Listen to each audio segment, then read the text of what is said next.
All right, so now we're going to move on to another monster, co-founder disputes.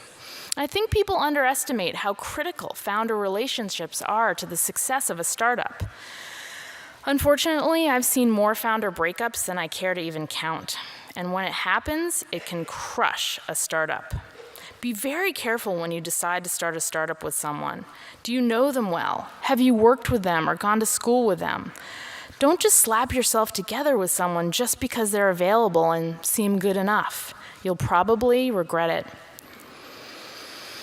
And if you start seeing red flags, do something about it. Don't think it'll just go away. It's a red flag when you find yourself worrying whether your co-founder is trustworthy or whether he or she works hard enough or is competent. When founders break up for whatever reason, it's a blow to the startup's productivity and morale. If there's 3 and 1 leaves, it's not so bad, but if there's 2 and 1 leaves, it's hard because now you're a single founder. Okay, now we come to the fiercest monster of all, the difficulty of making something people want. It's so hard that most startups aren't able to do it. You're trying to figure out something that's never been done before. Not making something people want is the biggest cause of failure we see early on, with the second biggest being founder disputes. In order to make something people want, being brilliant and determined is not enough. You have to be able to talk to your users and adjust your idea accordingly. And ordinarily, you have to change your idea quite a lot, even if you start out with a reasonably good one. Remember this website? Air, Bed, and Breakfast was a rather narrower idea when they first launched. They started out as a site that let people rent out airbeds to travelers for conferences. Then they changed to renting out airbeds. Then they changed to renting out a room or a couch, but the host had to be there to make breakfast. Then they finally realized that there was all this pent-up demand to rent out entire places.